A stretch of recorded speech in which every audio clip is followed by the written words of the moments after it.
आपल्यासोबत भाजपचे नेते आणि माजी आमदार आशिष देशमुख आहे. छगन भुजबळांनी शरद पवारांची भेट घेतली.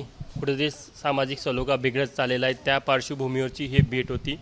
तुम्ही अंबरच्या सभेमध्ये पक्षाचे प्रतिनिधीमधून होता आणि तिथे छगन भुजबळ देखील उपस्थित होते. कशा प्रकारे बघता तुम्ही या भेटीकडे? नक्कीच बघा, राज्यामध्ये सामाजिक सलोखा हा व्यवस्थित राहणं अतिशय गरजेचं आहे. आज जर जातीमध्ये भेद निर्माण होत आहे, वितृष्ट निर्माण होत आहे आणि त्यामध्ये गावातलं गाव पण जातं का, ही जर प्रश्नचिन्ह आपल्यासमोर आलेला असेल तर अशा परिस्थितीमध्ये भुजबळांनी शरद पवारांना जाऊन भेटणं आणि राज्यामध्ये त्यानिमित्ताने सामाजिक सलोखा जर येत असेल तर मी तर म्हणेल अजून ज्यांना कोणाला भेटायचं असेल, मग तो सामाजिक नेता असेल, राजकीय नेता असेल, कोण्याही पक्षाचे असतील, त्या सर्वांनी एकत्रित येऊन या राज्यामध्ये सामाजिक सलोखा हा प्रस्थापित करणं अतिशय गरजेचं आहे. या राज्याला एक त्यानिमित्ताने पुरागामी इतिहास आहे आणि प्रत्येक जाती धर्माचे लोक एकत्रित नांदताना आपण गावोगावी पाहिलेले आहेत. सामाजिक सलोखा त्यानिमित्ताने अतिशय महत्त्वाचा याच्याकरिता देखील आहे की प्रगतीकडे आपल्याला जर घौडदौड करायची आहे, महाराष्ट्राला मोठ्या प्रमाणामध्ये औद्योगिकरणाकडे जर न्यायचं असेल, आर्थिक क्रांतीकडे जर न्यायचं असेल तर जातीमधला भेद हा नक्कीच परवडण्यासारखा नाही आहे. माझी विनंती त्यानिमित्ताने पवार साहेबांना असेल, भुजबळ साहेबांना असेल की अतिशय योग्य पावलं आपण उचलतायत. त्यानिमित्ताने सर्वांनी एकत्रित येऊन सामाजिक सलोखा राज्यामध्ये प्रस्थापित करणं अनिवार्य आहे. सर्वपक्षीय राजकीय नेत्यांनी राजकारणाच्या पलीकडे जाऊन आता विचार करण्याची वेळ आली आहे. नाही, नक्की ज्या पद्धतीने आज भेद हा प्रत्येक जातीमध्ये निर्माण होऊ पाहतोय, झालेला आहे.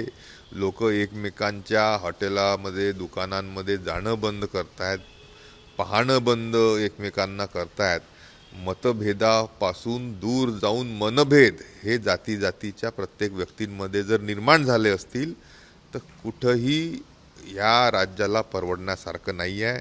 सामाजिक सलोखा प्रस्थापित करणं हे प्रत्येक राजकीय सामाजिक व्यक्तीचं कर्तव्य आहे आणि ते पाळण्याच्या दृष्टीने सर्वांनी समोर यावं असंच आव्हान मी त्यानिमित्ताने करतो आहे. कुठेतरी या कामामध्ये शरद पवार यांच्या अनुभवाचा देखील फायदा होईल. नाही, नक्कीच ते ज्येष्ठ नेते राज्याचे आहे. त्यांच्या ह्या पुढाकारामुळे जर सामाजिक सलोखा निर्माण होत असेल तर त्यांच्यासारखे बाकी सर्व लहान मोठ्या नेत्यांनी ह्या सर्व सामाजिक सलोखा प्रस्थापित करण्याच्या संदर्भामध्ये आपल्या परीने जे काही शक्य आहे ते नक्की अवश्य करावं अशीच विनंती मी करतो. तुम्ही म्हणता की जातीय सलोखा कमी व्हायला पाहिजे, पण जेव्हा राजकारणाची गणितं आखली जातात त्याची सुरुवातच जातीपासून होते. त्यामुळे राजकीय नेत्यांनी देखील आता कुठेतरी आपल्या भूमिकेमध्ये बदल करायला पाहिजे. आणि या सर्व संदर्भामध्ये जातीच्या पलीकडे जाऊन आजच्या युगामध्ये प्रत्येक व्यक्तींनी पाहिलं पाहिजे. पण आज महाराष्ट्रामध्ये मागील 7-8-9 महिन्यापासून एक अतिशय विदारक अशी परिस्थिती जातीमध्ये निर्माण करण्याचे प्रयत्न झाले. राजकारणी लोकांनी केले, अजून कोणी केले, तो भाग जरी वेगळा असेल, आता ही वेळ आली आहे की महाराष्ट्राला प्रगतीपथावर अग्रसर जर करायचं असेल, या देशाचं 1 नंबर राज्य जर करायचं असेल तर नक्कीच प्रत्येक गावामध्ये हा भेद दूर झाला पाहिजे आणि सामाजिक सलोखा महाराष्ट्रामध्ये प्रस्थापित झालाच पाहिजे. तर हे होते आशिष देशमुख. कॅमेरामॅन व्यंकटेश नायडूसह तुषार कोहळे, ABP माझा, नागपूर. ABP माझा, उघडा डोळे बघा नीट.